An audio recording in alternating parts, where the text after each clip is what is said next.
Ok, donc nous sommes là au Pirkei Avot, Perek He, Mishnah He. Perek He, Mishnah He. Hein? Allez-y si vous voulez. Bon. Alors, Asaranissim, Naasu Lavotenu Bebet HaMikdash. 10 miracles étaient faits à nos ancêtres au Beth Amikdash. Il y avait tous les jours 10 miracles qui se faisaient au Beth Amikdash pour nos parents, pour ceux qui ont vécu cette époque-là du Beth Amikdash. Il y avait 10 miracles quotidiens, tous les jours. Ouais, tous les jours il y avait 10 miracles. Celui qui allait au Beth Amikdash, il voyait 10 miracles tous les jours. Et bon, bien. Alors les voici, on va les dire. Loipilaïcha, une femme qui était enceinte, donc elle n'a pas fait de fausse couche, d'accord? Elle ne perdait pas son bébé. Mais Re'ar Basar Kodesh, de l'odeur des viandes. Parce que le Beth Amikdash était un sacré abattoir. Il y avait beaucoup de viande. Beaucoup de viande étaient les bêtes. Donc l'odeur de viande, c'était fort. Et les femmes qui venaient, des fois même enceintes, l'odeur de viande, un abattoir très fort, ça peut faire perdre l'enfant. Tellement c'est fort, bien sûr. Réa fort.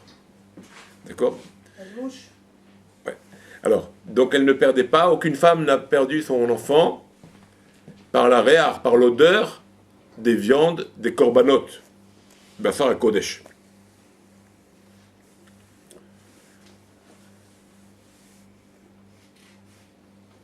D'ailleurs, pourquoi on dit ça? Parce qu'il faut savoir qu'une femme enceinte, dès qu'elle sent une odeur, il faut lui donner ce qu'elle a senti. C'est important. Donc pourquoi? À cause de ça, voilà madame, à cause de ça. Parce que ça peut toucher son enfant. Pareil. C'est le contraire. Hein? Elle n'a pas envie de l'odeur forte. C'est l'odeur forte qui lui fait peur. D'accord, mais pour vous dire comment le rapport avec l'enfant. Une odeur forte. Ça peut être aussi une bonne odeur. C'est une odeur de grillade, c'est des bonnes odeurs. Oui, c'est bon, on dit quand une femme enceinte, elle a une envie très forte. Elle a une envie, donc ça touche l'enfant. Si elle n'arrive pas à s'ouvrir ça, ça peut faire perdre l'enfant.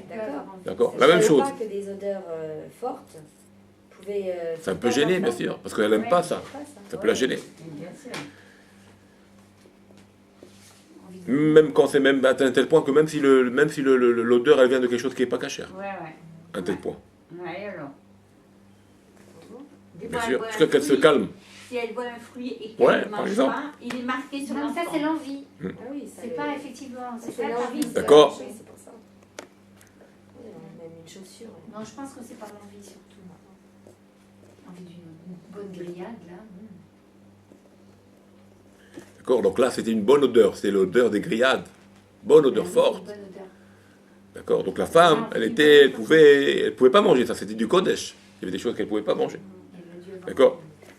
Ah, dans ce sens. Voilà. Et donc, ça n'a rien apporté, ça n'a mis aucune femme en danger qui était donc enceinte par ces odeurs-là qui étaient très fortes et très bonnes. Ça n'a pas mis à faire, Shalom, il n'y a pas eu de danger pour son enfant. Ça c'est le premier miracle. Deuxième miracle, Velo Ifriyar, Bessar à Kodesh, mais Olam. Aucune fois la viande sainte, donc des corbanotes, a pourri, quoi. Aucune fois, à aucun moment. Bien qu'il y ait des kodashim, par exemple, il y a des kodashim, ce qu'on appelle des kodashim kalim, qui se mangent en 2 jours. Donc 2 jours de viande sans frigidaire, là-bas, il n'y a pas tout ça. Hein. 2 jours de viande, ça pourrit. Non, même 2 jours, on va dire qu'au maximum 2 jours de viande, qu'on pouvait laisser la viande 2 jours et on pouvait encore après la manger, elle ne pourrissait pas, même après 2 jours. Donc même des kodashim kalim, qui pouvaient rester 2 jours, on pouvait les garder pendant 2 jours, ils ne pourrissaient pas, la viande ne pourrissait pas. C'est les parties du lait, ça. D'accord? Pourrissait pas, il n'avait pas de mauvaise odeur. Ça ne dégageait pas une mauvaise odeur. C'était un deuxième miracle qu'il y avait. L'eau Israël, il n'y a pas de mauvaise odeur de cette viande. Troisième miracle. Velonira zvouv bebet amidbahaim. Midbahaim, c'est la Hazara. Dans la Hazara, c'est là qu'on abattait les bêtes. D'accord? Il n'y avait pas de mouche à l'endroit de l'abattoir des bêtes. Sur les tables d'abattage, de dépeçage, où on accrochait les bêtes, où on les mettait pour couper les parties, toutes les parties de la bête pour la porter au misbéar, etc. Tous ces endroits-là où il y avait la viande et le sang, il n'y avait pas une mouche qui venait là-bas. C'était kadosh. D'accord? Donc c'était un miracle aussi qu'on voyait, qu'il n'y avait pas de mouche dans ces endroits donc, où l'abattage. Quatrième miracle, Velo Erakeri le Kohen Gadol. Hein? Quatrième ou Ça fait- quatrième? Oui. Troisième. Non, on a dit la femme qui est enceinte, elle ne perdait pas son enfant dès le bonne odeur. Deuxième, La viande qui ne se pourrit pas. la viande c'est pour elle. Troisième, Les mouches. c'est la mouche. Quatrième, c'est ce qu'on va dire tout de suite. Oui, c'est- D'accord? Donc quatrième, c'est quoi? Velo Erakeri le Kohen Gadol beyom Kippourim. Le Kohen Gadol, qui devait servir donc le jour de Kippour, la nuit, la veille de Kippour, donc le soir où était déjà Kippour. Alors il n'a pas eu un problème de pollution nocturne, ce qu'on appelle. D'accord? Il n'a pas eu un problème de ce genre-là. D'accord? Parce que s'il a ce problème-là, il n'est pas saoul pour la voda, il ne peut plus servir dans le temple, on le sort. Ça n'a jamais existé que le Kohen, tous les Il était Kippour. divorcé, non? Oh, je sais pas quel- Ouais, on lui mettait une femme en plus. Voilà. Ouais, d'après certains, d'après Rabbi Yehuda, ouais. Comment ça va bon? De peur que une femme elle meure, parce qu'un Kohen Gadol il doit être absolument marié. Alors pour lui assurer une, mais bon c'est pas ça la pas comme lui, mais pour lui assurer dans le cas si elle mourait Kippour, on peut pas savoir. Alors il mettait une femme en plus, comme ça il y a une chance qu'il y a toujours Il y avait pas de on fait un mariage par condition. Comme ça elle est toujours mariée. Bon, c'était un système de faire. C'est un statut très spécial. Voilà.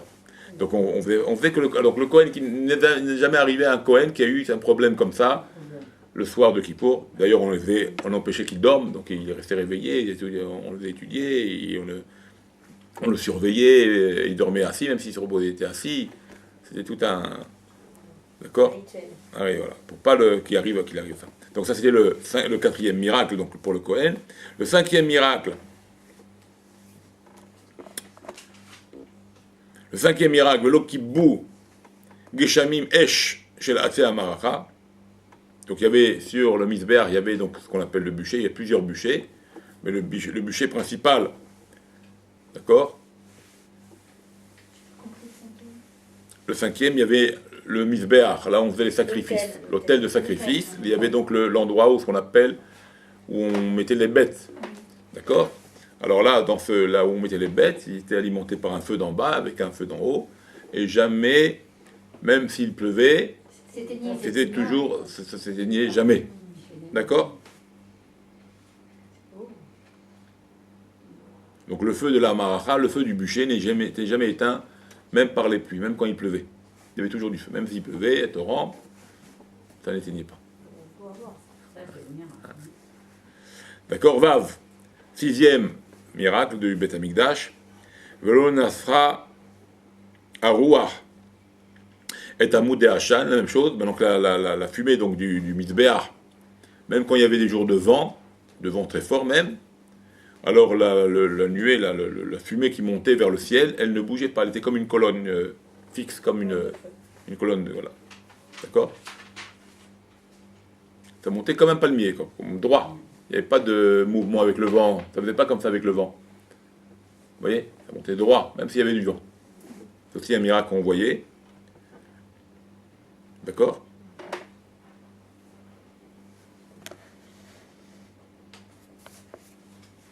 On dit qu'à chaque moment des korban, comme ça dit le Rambam, qu'à chaque moment des korbanot, tous les vents s'arrêtaient pour le korban. Il n'y a plus de vent. C'était un vent... il n'y avait pas de vent, c'était notre oxygène, quoi, c'est tout. Il n'y avait pas un mouvement d'air pendant le demande du korban. Et après, une fois que le korban était consumé, la fumée qui montait, elle était droite. Elle n'allait pas avec le vent. Elle était droite. Droite, comme un mur. Elle montait vers le ciel. Donc ça, c'était le sixième miracle. Le septième miracle. Alors, Velonim Sapsoul Bar Omer. Donc le Homer qu'on a porté des Séorim de l'orge, il n'y a jamais eu un psoul dans ce qu'on emmenait dans les gerbes d'orge qu'on emmenait. Et ça, on l'emmenait ça à partir du 16 Nissan, d'accord, le soir de... C'est pour ça qu'on compte d'ailleurs, ça fait partie du conte du Homer. On emmène le soir, donc après le Seder, le lendemain, donc on emmenait le Homer à l'époque du temple, on emmenait des gerbes de Séorim, des gerbes d'orge. On emmenait ça au temple pour libérer donc la récolte, afin qu'elle ne soit pas appelée Hadash. D'accord? Donc ce qu'on appelle, elle vient libérer le fait qu'on a porté ces gerbes au Beth Amikdash, elle venait la récolte, la récolte qu'on avait récoltée maintenant, avant Pessah, elle était libérée et on peut la consommer, cette récolte-là. Si on ne fait pas ça, si ça ne passe pas le Pessah, cette récolte-là, elle est interdite à manger. C'est-à-dire, on appelle ça Hadash. C'est-à-dire que si maintenant, imaginez maintenant un pays comme la Russie par exemple, ou la Pologne, où on va dire que le moment de semer vient après Pessah. Et la récolte vient à la période de Sukkot, on va dire, pas comme nous. Nous, on sème à Sukkot et on récolte avant Pessah, afin de libérer cette récolte-là à Pessah en emmenant les herbes ces fameux... D'accord, ces herbes d'orge. D'accord, ça libère la récolte. Et comme ça, on peut consommer cette récolte qui est passée. Le fait que Pessah est passé avec ce qu'on a offert au temple. Mais si maintenant on sème après Pessah, imaginez qu'on sème après Pessah, dans les pays où l'hiver commence, quand nous c'est l'été. Eux c'est l'hiver, donc ils commencent à semer. D'accord? Et ils récoltent quand eux ça commence l'été, mais nous c'est le début de l'hiver. On va dire la période de Sukkot, ça commence l'été chez eux. Alors il y a ces 6 mois-là, entre Pessah et Sukkot, il a planté, il a récolté. Donc cette farine-là, cette blé maintenant qu'on a récolté, ou cette orge qu'on a récolté, peu importe, ça, il n'a pas passé Pessah. Pessah n'est pas passé sur cette récolte-là. D'accord? Elle est interdite pour nous de la consommer. Cette farine-là, on ne pourra pas la manger. Elle s'appelle Hadash. On ne pourra pas la manger. Pour pouvoir la manger, il faut attendre le Pessah qui suivra. Il faut que ça passe Pessah. C'est pour ça que nous, toutes nos récoltes, même s'ils ont été récoltés avant Pessah, il faut qu'après ça passe Pessah. C'est pour ça qu'on c'est juste à poser à Pessah. C'est pour ça que le meilleur temps, c'est chez nous en Israël. Et jusqu'à aujourd'hui, c'est un interdit jusqu'à aujourd'hui. On ne peut pas manger une farine sans être sûr qu'elle a bien passé Pessah. Alors en général, on est Mekel, il y en a comme ça le Shulchan Aruch ramène, comme ça les Acharonim ramènent, qu'on est Mekel parce qu'on y a des doutes, on ne sait pas, on suppose, mais il y a des pays qu'il ne faut pas prendre la farine de là-bas. Parce que là, on est sûr que leur récolte n'est pas du tout comme la nôtre. D'accord? Comme par exemple la Pologne ou des choses comme ça. Où là-bas, c'est le contraire. Les saisons sont le contraire de nous. D'accord? Alors, c'est la même chose ici maintenant. Le Velonim Psoul Baomer, on n'a jamais trouvé un psoul, on n'a jamais trouvé donc ces gerbes-là, psoul, ça veut dire un défaut. Hein? Pas soul, du mot pas soul. Soul, ça veut dire que par exemple le blé était touché, l'orge était touché, avec des vers ou des choses comme ça rend pas soul. Et donc on n'a jamais trouvé des gerbes psoulotes qu'on emmenait au temple, les gerbes, pendant le 16 du Homer. C'était tout propre, toujours propre. On n'a jamais, c'est jamais venu un défaut dans les gerbes qu'on amenait. D'accord? Et donc c'était valable pour la krava.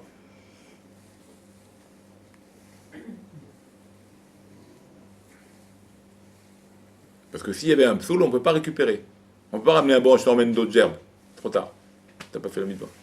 Donc Hachem, il faisait toujours que les gerbes étaient propres. Voilà. D'accord? Ensuite, ça continue. Donc, toujours le même miracle. Ça continue dans les miracles. Mais ça fait partie au même miracle. Donc, on n'a jamais trouvé de psoul dans le Homer. Au Beshte à Lechem, et non plus dans le Lechem qui était fait de blé pour la fête de Sukkot, qu'on emmenait le pain pour la fête de Sukkot. Pain de proposition. Ouais. Beshte à Lechem. Il y avait 2 pains qu'on emmenait à Shavuot. D'accord? Donc on n'a jamais non plus trouvé de psoul dans ces pains-là. Donc ça c'était pour permettre aussi la chita hadasha, le blé, pour le misbéach, pour l'offrande du misbéach. Il fallait emmener ça à Shavuot. Enfin aussi la kriv, pour être makriv imena benachot, pour permettre les menachot, pour permettre les menachot, c'est-à-dire les offrandes à base de céréales. Il fallait qu'on emmène 2 pains à Shavuot. Ça, c'est la 8e. Hein? Non, ça fait partie de la même mitzvah, le même miracle. Non, c'est pas vite. Ça fait partie du Homer, Homer Passé. D'accord? Oui. C'est 7. Tout était sain. Donc si ce pain-là, il était touché, le blé, il était touché pour le Mizbeach, le jour de Shavuot, on ne pouvait plus après emmener l'autre, c'est raté, parce que le jour, c'est que Shavuot, c'est tout, après c'est loupé. Donc il n'y a jamais eu aussi un psoul dans les lechem à panim, dans les lechem, pas à panim, les lechem à bishté à lechem, comme on l'a amené pour la fête de Shavuot, qui était fait de blé et non d'orge, comme pour le Homer, ça s'est fait de blé. Et donc il n'y a jamais eu un psoul pour dire, ah, on a raté la mitzvah, il faut ramener d'autres, on ne peut plus ramener d'autres, le jour est passé. Non. Donc il n'y a jamais eu un défaut. Et au troisième chose aussi, ou belechem à panim, voilà, ça c'est les pains de proposition, d'accord? Qu'on faisait on les préparait le vendredi, d'accord, de vendredi à vendredi, d'accord, on les préparait vendredi, on les mettait sur la table, C'est toujours frais. voilà, il est toujours chaud en fait, hein. Frais dans le sens chaud quoi. Il y en avait 12, c'est ça? Il y en avait 12, ouais. Celle-là il y en avait 12, ça n'a rien à voir, celle-là. C'est 12 pains qui sont sur la table de proposition, sur le shulchan, d'accord, C'est toujours la 7e. toujours dans le 7e miracle, ouais. Il y a plein de propositions. D'accord? Et les Kohanim se partageaient de Shabbat en Shabbat. Ils se partageaient de Shabbat en Shabbat. Ces 12 pains-là, ils se partageaient au cas. Parce que s'il y avait un psoul, s'il y avait un défaut, il n'était pas bon, ou il pourrissait pas. Ça veut dire qu'il restait combien de temps de Shabbat à Shabbat? Oui. Toute la semaine. Toute la semaine, Chaud. tout en restant frais. S'il sortait du four. Donc ces choses-là n'ont pas été avec aucun défaut. Donc les gerbes pour la récolte Hadash, les gerbes qu'on emmenait au temple après le soir de Pessah, le lendemain de Pessah, il n'y a pas eu de psoul, et ça libérait les récoltes. La même chose, le pain de Shavuot qu'on emmenait de blé, qui permettait les menachot, les korbanot menachot, c'est-à-dire tous les korbanot de végétal, par ces deux pains-là, on n'a pas trouvé de psoul. Et aussi, le troisième, c'est le lechem apanim, il n'y avait pas de psoul afin que les kohanim puissent manger, donc aussi de Shabbat en Shabbat. Voilà. Ça, c'est peut-être du 7e. Tout ça, c'est le 7e. 8e miracle. Omdim tsefufim. Umishtahavim revachim.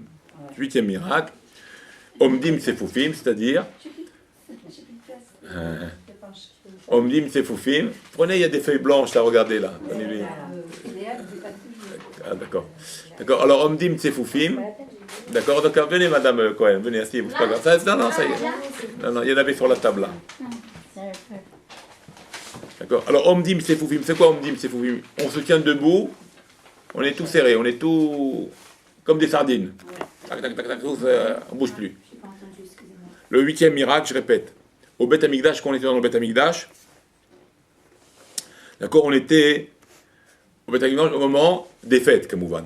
Parce qu'en dehors des fêtes, il y avait du mouvement, donc ça bougeait. Mais au moment des fêtes, il y a eu, pas le contraire, c'est-à-dire au moment des jours, semaines, il y avait du champ libre, il y avait de l'espace. Mais les fêtes, tous les juifs venaient. C'est la mitzvah de venir. Même de loin. D'accord, ouais. Venez de partout, ils venaient. Donc le Beth Amikdash, il était rempli, bourré de gens. Il y avait de la place. Alors on était serrés debout on était serrés. Mais quand on disait le Shem Hashem, Shem Meforash, on entendait Shem Meforash, le nom de Dieu, les brachot, Il y avait de la place. on se prosternait, tout le monde il avait une place. C'est-à-dire, debout, on ne pouvait pas bouger. Il s'élargissait. Et couché, tout le monde se couchait. D'accord? Pourquoi on dit Sefufim? La Shon Saf, ça veut dire quoi en hébreu de Saf? C'est bien ici, hein, si on peut. Là, ça va venir. C'est quoi la Shon Saf en hébreu? Saf, ça veut dire flotter. Ça veut dire tellement on était serré, on n'avait plus les pieds au sol. Tellement on tenait comme ça, on tenait dans le vide. Un dans le. On formait un tellement donné. Mais quand on arrivait, quand on arrivait de se prosterner, tout le monde il avait la place. La place pour se prosterner. Ah ouais. C'est miracle. C'est beau. D'accord? Alors, j'ai pas compris, c'était dans les jours de. Les jours de fête, non, les jours de fête. Les jours des fêtes, les 3 fêtes de pèlerinage. D'accord? Voilà. C'est pour ça qu'on dit Omdim Sefufim, la Shon Saf. Il flotte, comme si il flottait comme on flotte. La même chose, ses pieds étaient en l'air, tellement il y avait du monde. Il tenait par la pression des gens. Umishtahavim Revachim, et on se prosternait donc. Et on se prosternait donc à l'aise, avec de la place. D'accord? Chez Rabbi Shimon Bar Yochai, moi, ça j'ai connu. Dans la Iloula de Rabbi Shimon Bar Yochai, on tenait comme ça. Hein. Ouais, c'est dur. Tête, 9e miracle. l'autre miracle qu'il y avait à Jérusalem, Velo Izik Nahash Ve'akra Berushalayim Meolam, aucun serpent et aucun scorpion n'a endommagé, n'a piqué, n'a fait du mal, n'a fait une morsure à un juif à Jérusalem. Bien qu'il y en avait, parce que c'était pas peuplé comme aujourd'hui. C'était pas avec des maisons et que... Aujourd'hui, bon, le fait qu'on a maintenant habité les villes, que les villes habitées, toutes ces bêtes-là, ils ont peur, ils sont partis. Mais à l'époque, c'était sauvage. D'accord? Donc les scorpions, il y en avait des scorpions dans les rues. Il y avait des scorpions des scorpions et des serpents. Aucun homme n'a été touché quand on venait à Jérusalem, personne n'était touché. Traverser le désert. Voilà. Comme quand il traversait. Voilà, c'était un peu c'était désertique.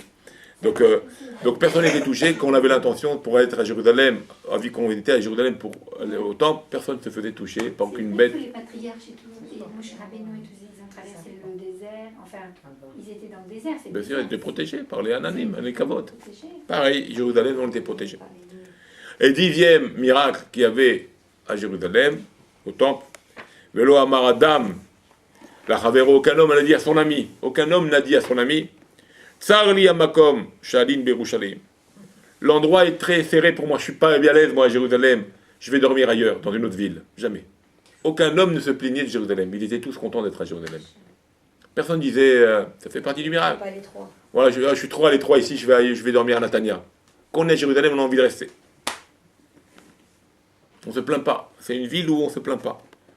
Même si c'est dur, et c'est étroit, et c'est difficile, et c'est pas facile de vivre ces moments-là. D'accord? Mais les gens étaient contents, et donc personne ne se plaignait de dire j'ai envie de retourner là où je viens. D'ailleurs, les gens, quand ils parlaient de Jérusalem, ils pleuraient, ils regrettaient. Ils retournent maintenant après les fêtes, ils allaient retourner chez eux. C'était dur pour eux. Ils allaient à pied, hein, c'est rare. Ouais, en plus à pied.